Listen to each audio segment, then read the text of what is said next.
Mustafa Karamit'in Kayseri'nin dışında bir bayi var. Dün gece sağ olsunlar beni burada ağırladılar. Yedik içtik. Gece de burada yattım ben. Yarın da Erciyes'e bir tırmanış yapacağım. Yine solo olacak. Şu an Kayseri'den yola çıktım. 25 kilometre yukarıdaki Tekir Yaylası'na, oteller bölgesine gidiyorum. Tırmanışa oradan başlayacağım.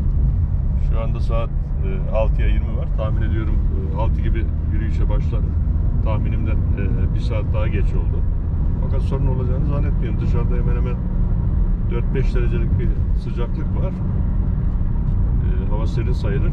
Fakat bugün güneşli bir gün olacak. Güzel bir gün olmasını diliyorum. Bakalım ne olacak.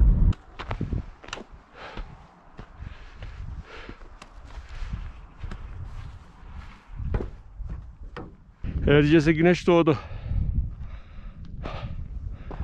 Devam. 2900 metredeki dağ evine geldim.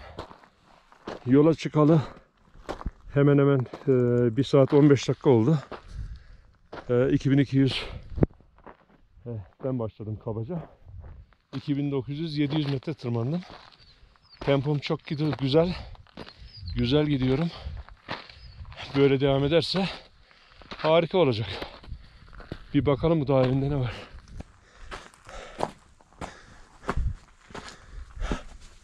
Yok. Vallahi buranın sorumlusu bayağı sağlamcıymış. 2 tane kuvvetli kilit birden takmış. Kalan diyor. Girmek de mümkün değil. Bugün akşamdan geç vakit 4 tane simit aldım. Bugün için yiyeyim diye. Markette bulamadım. Yanına katık alamadım. Sabahleyin de erken çıktım. Bunlar molalarda birer tane yiyeceğim. Evvelden çikolata, fındık, fıstık, zararla hepsini alıyorduk. Yine de zor gidiyorduk. Şimdi kuru simit yiyoruz. Uçarak gidiyoruz dağlara. Herhalde doğanın dağcı olmak böyle bir şey. Giderken şöyle şu yukarıdaki yuvarlak kaya hörgüç, onun altında şeytan rotası, ama orada yoğun bir taş yuvarlanması oluyor. Oraya bu mevsimde giremeyiz. O şeytanın hemen sol tarafında sol kulvar denen bir rota var. Bazıları Neslin Topkapı rotası da diyor. Böyle kıvırta kıvırta gittiği için değerli sanatçımız o hanımefendi de sanatını icra ederken güzel kıvırtırdı. Oradan bunun adını koymuşlar. En sağda Melek rotası. O da öyle, fakat yazın değil kışın çıkıyor. Kışın gidilebiliyor oradan. Buradan Neslin Topkapı kulvarından devam edip hörgücün altından bir çapraz atıp zirveye çıkmayı düşünüyorum. Dönüşte de su durumuma göre, eğer suyum yanımda biraz kalırsa, şöyle sırt hattından şöyle inmeyi düşünüyorum. Çünkü hem öbür tarafın hem de bu tarafın manzarasını, doyumsuz manzarasını oradan inerken seyredeceğim. Ama suyum kalmazsa mecbur oraya. Orada Metin Hoca'nın çeşmesi var. Kendisi de dağcı, rekor kendi elinde. Herhalde bir 200 defa falan çıkmıştır bu dağcıya. Metin Alımcı hocayı da analım. Çok seviyoruz. Orada da Veli Can Polat, Mustafa Karamet kendisi büyük işler yaptı diye oraya bir çeşme yaptılar onun adına. Bir de levha asmışlardı. O levha bakalım orada duruyor mu? Kulakları çınlasın, çok iyi bir dağcı Metin Alımcı. Eğer suyum kalmazsa mecbur Metin Alımcı çeşmesine ineceğim. Oradan suyumu alıp buradan döneceğim. Eğer varsa, biraz kalmışsa buradan gideceğim. Bakalım, hiçbir şey belli değil. Zirve yapacağız mı yapmayacağız mı o da belli değil. Gidelim, görelim, yaşayalım. Ağustos ayında Eylül'ün başlarında Erciyes'te kar kalmıyor. Tırmanış çok kolay oluyor o yüzden. İleride kuzeye bakan cephesinde 700 metrelik bir buzul vardı. Orası hiç erimezdi.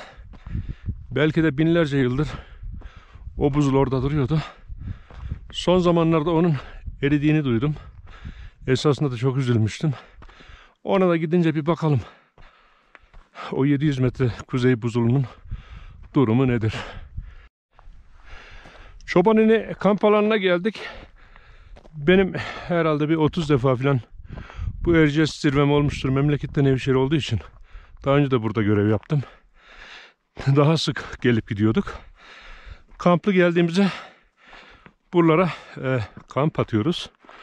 Buradan gece 2-3 gibi neyse devam edip zirveye gidiyorduk. Fakat şu anda zoru tercih ettim ben. Oteller bölgesinden tırmanışa başladım.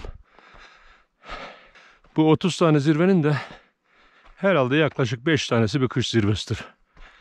Onun için bu dağı benden çok daha iyi bilenler var. Onlara ayıp olmasın. Ama bu dağı çok iyi bildiğimi zannediyorum. Buralarda eskiden kalma su kanalları var. Aşağı tarım ve içme için su temin ediyormuş bu kanallar. Çoban ininden sonra bu kanalları takip ederek bayağı bir gidiyoruz. Metin Hoca'nın çeşmesine kadar. Ondan sonra da patikaya giriyoruz. Bu kanallar da bize bir yol gösteriyor bu arada. Burada da çoban ini kamp alanında çobanların bir ini var. Galiba onlar da hayvan otlatıyorlar buralarda. Bizim milletimizde bir alışkanlık var. Adam Erciyes'in Hasan Dağı'nın tepesine çıkıyor. Tabanca tüfek atıyor. Bir diğer alışkanlık da kötü adam yanında boya çıkarıyor. Böyle taşları, zirvedeki oraları bir şeyler yazıyor. Ya mümkün olduğu kadar buralara zarar vermemek lazım, çöp atmamak lazım. Hatta şu gördüğünüz otlara dahi basarak onları da rahatsız etmemek lazım. Yıllar önce biraz da hızlılık zamanımızda adamın birisi Erciyes'in tepesine adını yazmış. Salak bir de telefon numarasını yazmış. Ben de telefon açtım. Telefonu da gizliye aldım. Başım da fazla belaya girmesin bu tip adamlarla diye. Kardeşim dedim, sen utanmıyor musun? Niye burada kayaları böyle boyadın? Niye zarar verdin? Kim? Sen kimsin falan filan. Nameleri yapmaya başladı. Biraz da küfür ettim, kapattım. Dün Erciyes zirve yapan bir dağcıyla karşılaştım Kayseri'de. Metin Hoca'nın çeşmesinde suyun çok az kaldığını söyledi. Bakalım ne kadar az kalmış görelim. Metin Hoca'nın çeşmesi de karşıda gözüktü. Bayrağı da var mübarek. Metin Hoca'nın çeşmesi. Burada bir de levha olması lazım. Fakat levha herhalde tabiat şartlarından dolayı uçmuş gitmiş. Çeşmemiz de bu. Bu kadar bile akması büyük bir nimet. Birazdan suyu dolduracağım burada. Neden Metin Hoca'nın çeşmesi derseniz, Metin Hoca buraya 200'den fazla çıkan birisi. Buranın aşığı.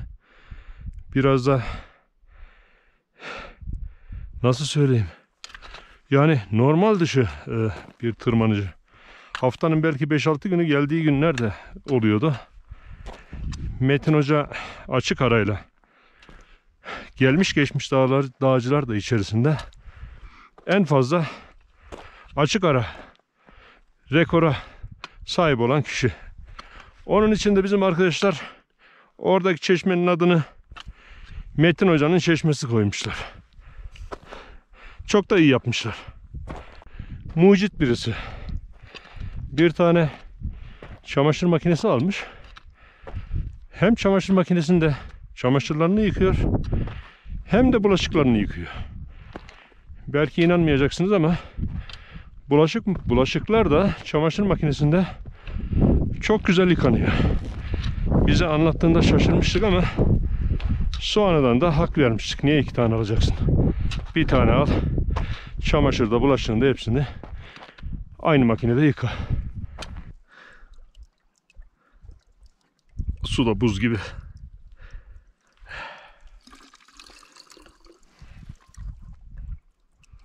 Daha da soğuk su içmek de büyük problem. Vücut ısısını düşürüyor, enerjisini alıyor. Sıcak su her zaman iyidir ama ben de termos getirmeyi unutmuşum. Veli'den de istemeyi unuttum. Bakalım yavaş yavaş soğuk suyu içeceğiz. Şöyle arkama koyduğum zaman da şöyle güneş tarafına çevirirsem biraz ısınacağını umuyorum. İrtifam burada 3050 metre. Tempom bayağı yüksek. Hoşuma gitti. Ben de bu kadar beklemiyordum. Daha önce Hasan Dağı zirvesi yaptığım için onun da bana büyük faydası oldu. Şimdi artık Metin Hoca'nın çeşmesine veda etme zamanı geldi. Bir baba, bir başka baba daha var. İleride de bir başka baba var. Bu babalar bize buralardan, başka yerlerden, alakasız yerlerden giderek boşuna cırmalama, yolun burası demek istiyor. Arkadaşlar çok uzaklara bakın. Oradan hem ses geliyor hem de dumanlar yükseliyor. Oradan taş yuvarlanmaları var. Aynı şey arkadaşlar, şuradaki Şeytan Deresi de çok tehlikeli. Aynı taşlar buradan da her zaman yuvarlanıyor. O yüzden buradan girmek, gitmek, dönmek çok tehlikeli. Şu yan kulvar, Nesrin Topkapı dediğimiz, şuradan gideceğiz. O yukarıdaki yuvarlak kaya hörgüç, onun altından zirveye ulaşacağız. Dönüşte de müsait olursak bu sırt hattından gideceğiz. Hala taşlar düşüyor arkadaşlar. Dumanlar belli. Bir keresinde şu an hatırladım. Sırt hattından böyle gelirken hava da kapalıydı. Aniden yağmur başladı ve şimşekler, yıldırımlar düşmeye başladı. Elimizdeki batonlar bizi çarpmaya başladı. Saçlarımız, tüylerimiz diken diken oldu. Üzerimize yıldırım düşer diye şuradan can havliyle koşarak şöyle inip kendimizi garantiye almıştık. Gördüğünüz gibi bu taraf sakin. En garantili yol da şu Topkapı dediğimiz Nesrin Topkapı rotası.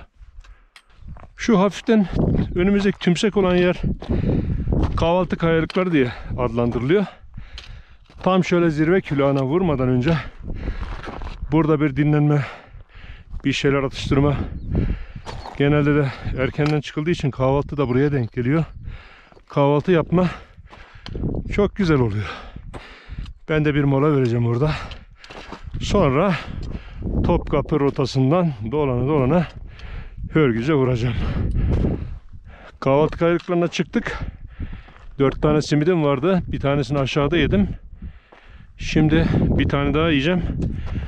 Kahvaltı kayalıklarına çıktığımız için bir ödülü hak ettik. Bu kaya da burada duruyor. Burada güzel kahvaltı yapılıyor. Hadi bakalım. Aşağı Çobaneli'nde simidimin birisini yemiştim. Kahvaltı kayalıklarına geldik. Şu an irtifamız 3300. Çıkacağımız rakım 3917. Dolayısıyla bayağı da işi kolaylaştırdık. Hörgüce geldim. Hemen şuradan hörgücün altından bir kılçık atacağım, zirveye ulaşacağım. Grupça çıkıldığı zaman gırgır şamata her şey güzel oluyor. Fakat bir yandan da herkes birbirine laf yetiştirmeye çalışıyor. Fakat böyle solo çıkıldığı zaman da insan gerçekten doğanın dinginliğini, sakinliğini daha hücrelerine kadar hissediyor. Böyle bir yalnız kalmanın da doyulmaz bir tadı var. Onu alabiliyorsunuz. Hörgücün altından geçiyoruz. Burası Erciyes'te çok meşhur bir kaya. Önünden, üstünden, arkasından rotalar var. Ama üstünden geçilen rota, eğer de emniyet almazsanız bayağı bir riskli.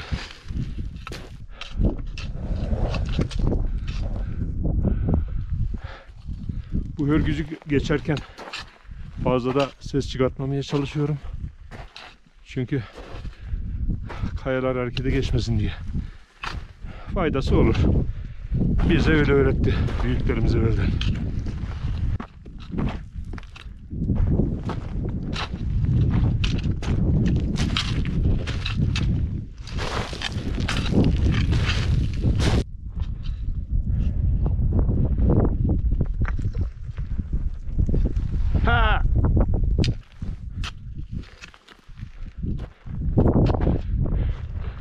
Şu sırta çıktığım zaman ileri zirve. Oradan öbür taraf gayet kolay. Oh, sırta çıktık. Orada bir zirve var. Burada bir zirve var. İkisine de çıkarsan kabul. Ben önce şu zirveye gideyim. Sonra da ona gideyim diyorum. Zirveye geldim. Geldim zirveye. Geldim, tırmandım. Sabah 6'yı 10 geçe başlayan tırmanışım saat 12:10 kala sona erdi. Yaklaşık otellerden çıkalı 5 saat 40 dakika oldu. Bu süre oldukça iyi benim için. Harika bir tempo yaptım. Şu anda çok mutluyum. Zirveye yaklaşıyorum. Orada şanlı bayrağımızı da asmışlar. O da dalgalanıyor. Ne kadar güzel. Evet. Şu anda zirveye geliyorum. Solo tırmanışımda zirveye geliyorum. Oley! Oley! Zirve! Bayrağımız. Zirve. Orada da büyük zirve. Birazdan da oraya gideceğim. Burası kesmez beni. Şöyle etrafa bir bakalım. Erciyes büyük zirve, birazdan oraya gideceğim. Şurada Kayseri, hemen burası Hacılar. Şu yakındaki, biraz ilerideki o göletin hemen ilerisindeki Lifos. Daha ilerideki Ali Dağı. Burası oteller bölgesi. Tırmanışa başladığım yer arkadaşlar, o göletin hemen birisinden başladım buradan. Şöyle geldim. O taraflar Sivas Dağları. Kızılırmak böyle akar gider. Kıvrıla kıvrıla. Burası hemen Şeytan arkadaşlar. Şeytan rotası. Hörgüç. Burası da gördüğünüz gibi sırt rotası. Ben bu sırt rotasından basayım gideyim diyorum. Hem bu tarafın manzarasını seyredeyim hem de bu tarafı. Şurada arkadaşlar Develi var. İlçesi. Biraz daha ileride Yahyalı var. Şu ileride belli belirsiz gözüken zirveler Aladağların işte Demirkazık'tır. Kızıl Kaya'dır, Kızılyar'dır, Emler'dir o zirveler. Şöyle baktığımız zaman da şurada aradan Hasan Dağı, daha önceki tırmandığım Hasan Dağı gözüküyor. Şurada yine Kapadokya'nın beyaz külümsü kayaları ileride gözüküyor. Peribacaları seçilmiyor. Burada da zirve defteri var arkadaşlar. Şu kutunun içine koymuşlar. Bakalım. Bayağı bir yazan olmuş. Ece Aktaş, Rahime Çimen, Sultan Demir, Filiz Özdemir, Elif ve Eren yavrularımızın, dünyamızın, canlılarımız zirveye ortak olmadan ayrıca mutluluk kaynağı oldu. Sizleri çok seviyorum. Güzel şeyler yazmışlar arkadaşlar. Ben de şöyle güzel bir şey yazayım. Ne yazayım? Vallahi biraz da zor böyle yazması ama. Dur ya, şu adamın altına yazayım. Aa bak. Kristina David Susa bilmem ne Kokoviç, Serbiya. Sırbistan'dan gelmiş. Aferin adamlara ya. Gelip çıkmışlar. Ben de yazayım.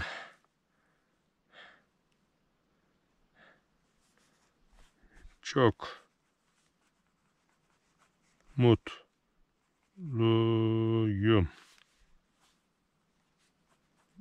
Gültekin becermiş.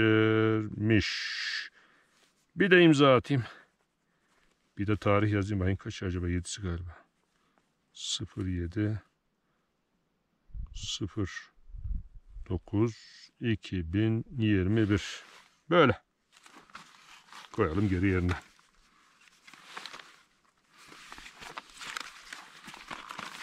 Bu niye kapanmıyor? Hatta da garanti olsun poşetine koyalım. Poşette delik. Kalemler.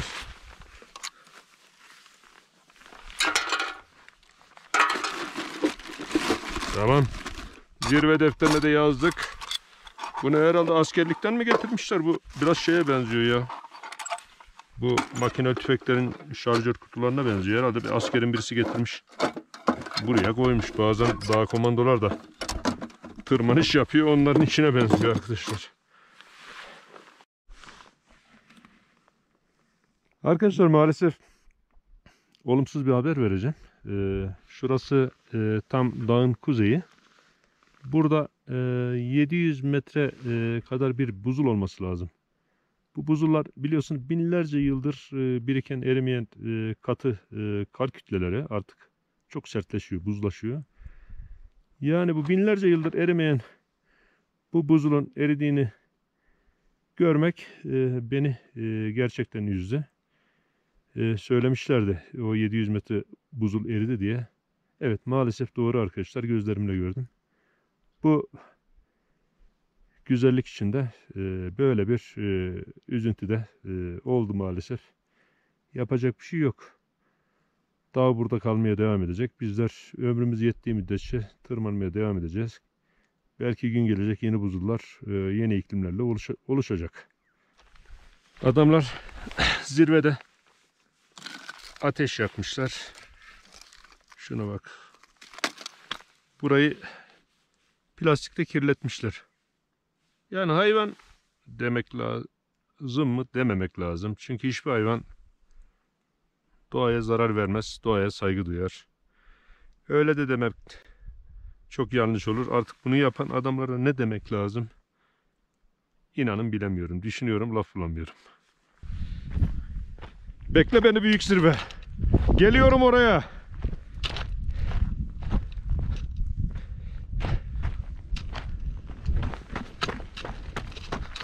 Vallahi koşmaya başladım. Birdenbire canlandım.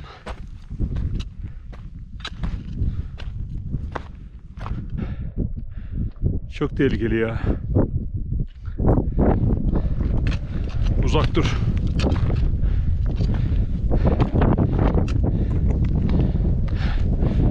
Biraz da rüzgar var. Allah korusun dengemizi kaybetsek aşağı gideriz.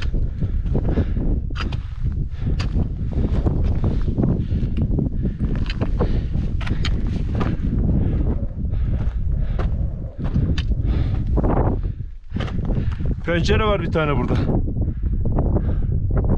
Doğal pencere.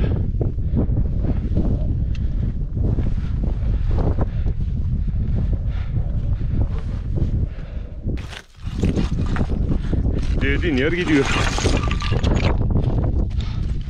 Ah.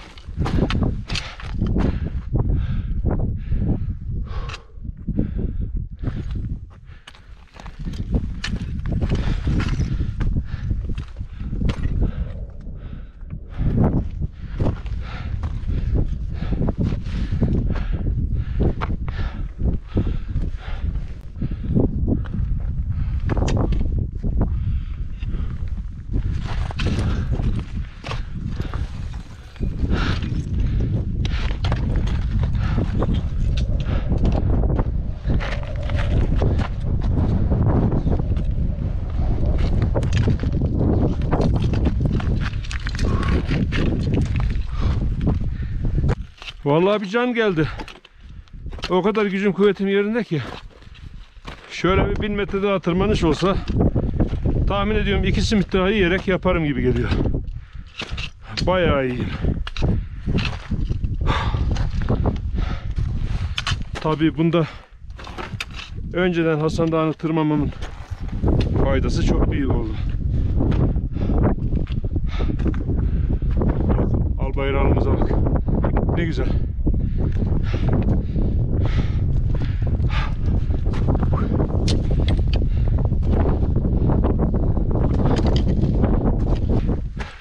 Burada ilginç bir şey var. Bir doğal mağara var. Doğal mağara hem öbür tarafa bakıyor hem de bu tarafa bakıyor. Çok güzel. Oda gibi. Burada Yatanlar da oldu. Ama ben yatmadım. Şöyle bir bakalım. Bakalım bir şeyler var. Oo. Burada bayağı bir şeyler var. Böyle Erciyes'in büyük zirvesinde bir mağara var arkadaşlar. Bu da arka tarafa bakıyor. Bakın işte böyle.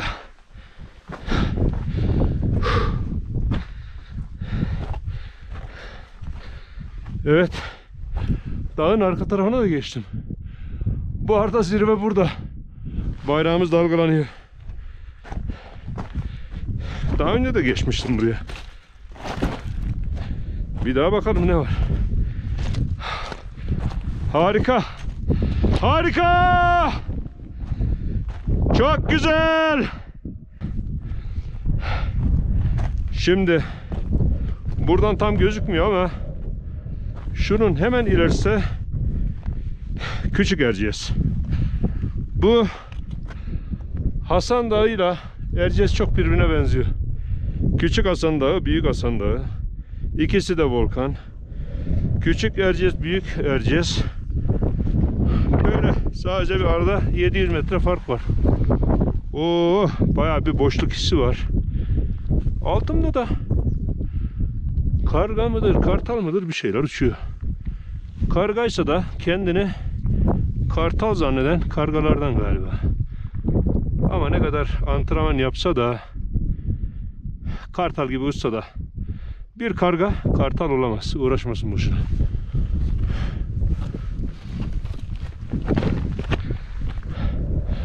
Burada böyle. İleride de Hadak Dağı evi var. Hadak kulübünün tırmanış yaptığı rotada klasik böyle geliyor arkadaşlar. Orada da yatıyorlar. Şuradan şöyle geliyor. Bir de şöyle bakalım. İşte arkadaşlar mağara. Şanlı bayrağımız. Bir de zafer işareti yapayım şöyle. Victory. Zafer. Bu benim minik de olsa bir zaferim. Burada da yine zirve defterleri var. Bu mağarada koymuşlar. Ama ben öbür tarafta yazdığım için yazmaya gerek yok. Herkese merhaba. 30 Ağustos Zafer Bayramı'nı kutlamak, atamıza olan saygı ve minneti 3917 metre yükseklikteki Erciyes Dağı zirvesinde kutlamak, şanlı Türk bayrağını burada açmak çok gurur verici. Bu vesile tüm ekip arkadaşlarımızı kutluyorum. Kaydak, Hadak, K2, müşterek. Teşekkürler. Cihat Yıldırım. Tanımıyorum, güzel yazmış arkadaş. Şimdi büyük zirveye geldik. Biraz daha çıkalım şu bayrağımıza doğru.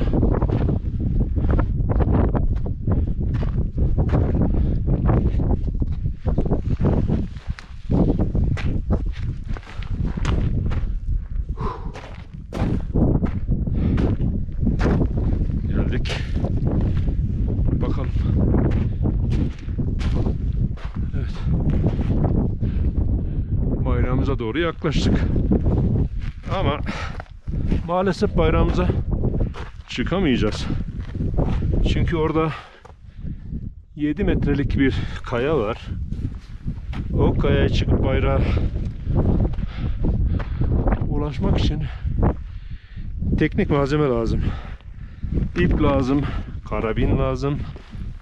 Onun gibi işte ne gerekiyorsa onlar lazım. Dolayısıyla benim büyük zirvede gelebileceğim son nokta bu. Teknik malzemem olmadığı için. Şu arkadan gidiliyor. Daha önce yapmıştık. Şuradan gidiliyor. Şuradan. Şöyle yaklaşayım. Şuradan bir merdiven falan koyuyorlar bazen. Ama merdiven de çürüdüğü için onu da genelde topluyorlar. Şuradan hemen yukarıya tırmanılıyor. Teknik bir tırmanış yapılıyor. İp açılıyor. Dolayısıyla Şu anda bizim şansımız yok. Aşağıda bayağı uçurum. Bayağı bir insanın içinde boşluk hissi oluşuyor. Biraz dikkat edeyim. Bir aksilik yaşamamak için. Evet. Burası son zirve. Bu kadar arkadaşlar. Bayrağımıza bir zafer yapalım. Bir de şuraya çıkayım. Oh. Buranın manzarası çok güzel. Harika. Fazla yüklenmeyeyim, göçmesin. Evet. Harika. Vallahi güzel. Küçük zirvede orada. Bayrak orada belli belirsiz gözüküyor. Ben de çok özlemişim. En son 2 sene önce gelmiştim. Ekim'in 15'inde. Daha da gelmedim. Bayrağımız. Oley! Ne kadar güzel dalgalanıyor. Oh. Şimdi büyük zirvenin şerefine bir tane simit yiyeyim. İkisini yemiştim. Birini de şimdi bir tane kalıyor. Onu da herhalde oteller bölgesinde falan yerim.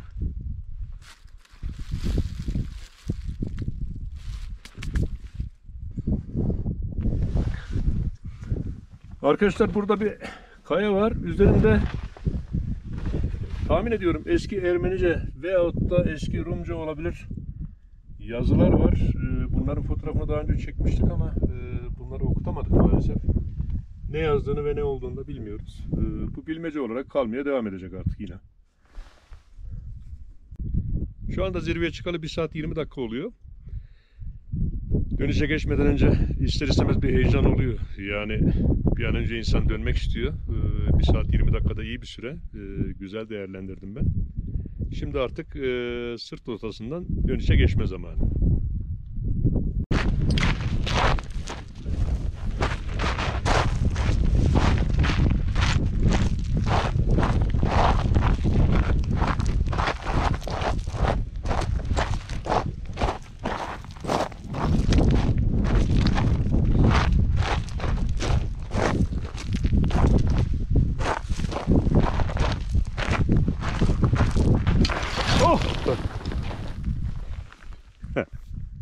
Ayağım kaydı. Sırt hattı rotası. Oh, develi tarafta böyle. Vallahi düştük. Allah'tan bir şey yok.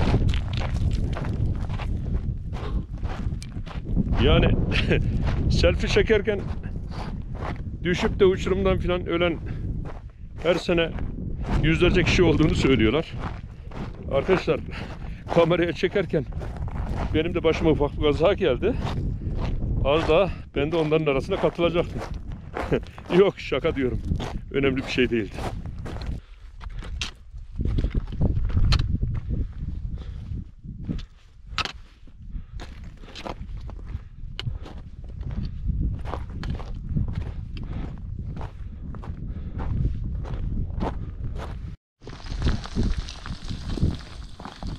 Gidiyor, kendiliğinden gidiyor. Vallahi ben bir şey yapmadım. Gidiyor.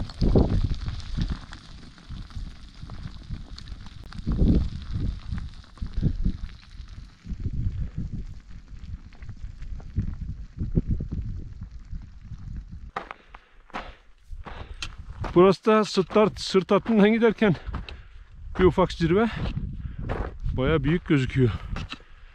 Aslında bayağı da tırmandım. Sırt hattı da uzun. Devam ediyor.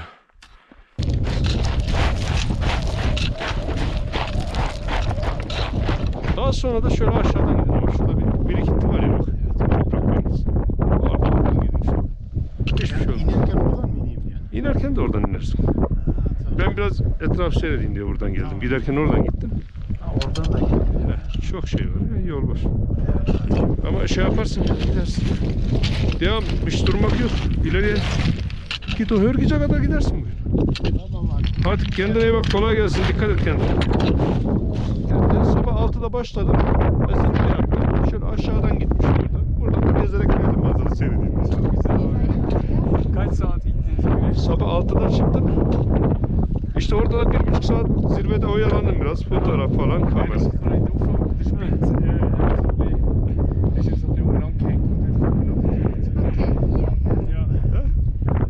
Vallahi ama çok sevdim. Seninle tanıştım kardeşim. Adını falan da ben bilmiyorum ama öğrenmesem de olur ama sen böyle modern bir insan onlarla tanıştım. İnanılmaz derece şey yaptım. Sevindim. Öbür türlü görüyorum seni. Yani Alman mı arıyor, Amerikan mı, Mısır mı acaba? Bir de diyor Alman da Alman, ben de bilmiyorum. Peki dostum, hadi kendinize iyi bakın. Hadi bon voyage. Teşekkürler. Çok sağ ol Erciyes. Sen de bu güzellik varken daha çok görüşürüz biz. Güzel Erciyes'imize de teşekkür ettik. O güzel yüzünü bize gösterdi. Hava da çok güzeldi. Keyifli dakikalar yaşadım. Türkiye'nin en güzel dağı. Ne geziyorsun oğlum burada? Hadi git lan.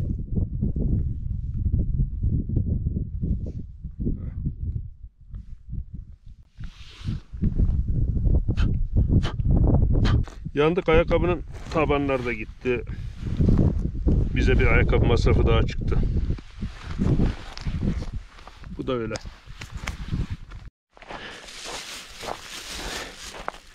Evet, hemen hemen bitti tırmanışımız. Son simidimizi de yiyelim.